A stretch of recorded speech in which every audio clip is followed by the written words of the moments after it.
Hello students इस video में हम करने जा रहे हैं क्लास 12th फिजिक्स के चैप्टर 1 से एक बहुत ही important derivation which is to find electric field due to a uniform plane sheet of charge. Let's start. यहां पर हमारे पास एक प्लेन शीट ऑफ चार्ज है। ये हमारे पास एक प्लेन शीट ऑफ चार्ज है जिसकी लंबाई काफ़ी ज़्यादा है, लेकिन हमने इसका एक छोटा सा पार्ट लिया है और इस पे पॉजिटिव चार्ज जो है वो यूनिफॉर्मली डिस्ट्रीब्यूटेड है। गॉस लॉ यूज़ करके हमने इसके अराउंड किसी भी पॉइंट पर इलेक्ट्रिक फील्ड फाइंड करनी है। तो उसके लिए हम क्या करेंगे, हम एक ऐसा गॉसियन सरफेस यहाँ पर इमेजिन करेंगे जो सिलेंड्रिकल शेप का है और इस शीट के थ्रू ऐसे आर पार जा रहा है। तो अगर आप छोटा सा एरिया लोगे डीए इसके फ्लैट सरफेसेस पर, तो उसकी जो डायरेक्शन होगी वो कुछ इस तरीके से होगी, क्योंकि एरिया वेक्टर जो होता है किसी भी एरिया का वो सरफेस के परपेंडिकुलर होता है। सिमिलरली अगर आप इस सिलेंडर के कर्व्ड रीजन्स पे छोटे छोटे एरियाज लोगे तो उनकी डायरेक्शन कुछ इस तरीके से होगी। अब क्योंकि ये शीट पॉजिटिवली चार्ज्ड है तो इलेक्ट्रिक फील्ड लाइंस तो ऑब्वियसली इससे दोनों तरफ बाहर ही निकलेंगी कुछ इस तरीके से।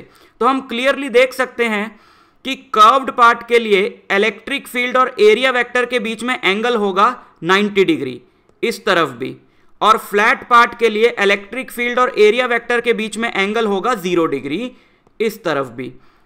क्लियर है ना, क्योंकि इलेक्ट्रिक फील्ड लाइन इससे ऐसे बाहर निकल रही है तो ऑब्वियसली वो ऐसे बाहर निकलती हुई ऐसे मुड़ के कर्व्ड पार्ट से तो बाहर नहीं आएंगी, वो तो सारी की सारी किससे निकलेंगी, फ्लैट पार्ट से बाहर निकलेंगी। तो जो भी फ्लक्स होगा इस छोटे से एरिया का वो इस फ्लैट पार्ट से ही बाहर आएगा। अब अगर हम मान लें कि ये जो स्मॉल एरिया है जो शीट के थ्रू पास हो रहा है, इस स्मॉल एरिया ने चार्ज एनक्लोज करा हुआ है डी क्यू, क्योंकि क्यू चार्ज तो नहीं ले सकते ना क्योंकि ये बहुत छोटा सा एरिया है, तो हमने यहाँ पे जो एनक्लोज्ड चार्ज है उसको डी क्यू ले लिया और सिर्फ इतना ही चार्ज है जो इस गॉसियन सरफेस ने एनक्लोज करा हुआ है। तो अगर हम गॉस थ्योरम अप्लाई करें तो हम ये बोल सकते हैं कि इधर वाले सरफेस के लिए E D A cos 0 degree और इधर वाले सरफेस के लिए E D A cos 0 degree, उन दोनों का सम जो है that must be equal to D Q by epsilon naught, यही कहती है गॉस थ्योरम।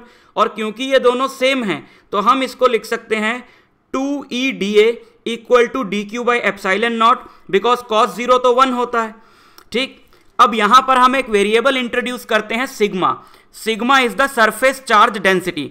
अगर इस शीट पे चार्ज यूनिफॉर्मली डिस्ट्रीब्यूटेड है तो अगर आप इस शीट का छोटा पार्ट लेते हो तो वहां कम चार्ज आएगा, बड़ा पार्ट लेते हो तो ज्यादा चार्ज आएगा, क्योंकि चार्ज अगर यूनिफॉर्मली डिस्ट्रीब्यूटेड है तो हर जगह चार्ज बाय एरिया की जो रेशियो है वो सेम आएगी।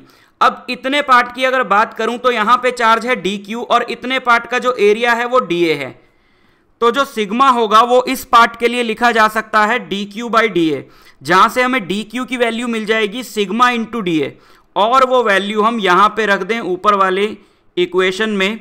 तो 2EDA equal to sigma into D A into epsilon naught. अब यहां पे डी ए से डी ए कैंसिल हो गया तो E बचेगा सिग्मा बाय 2 एप्सिलॉन नॉट, और यही इलेक्ट्रिक फील्ड होती है एक यूनिफॉर्मली चार्ज शीट के पास पे किसी भी पॉइंट पे।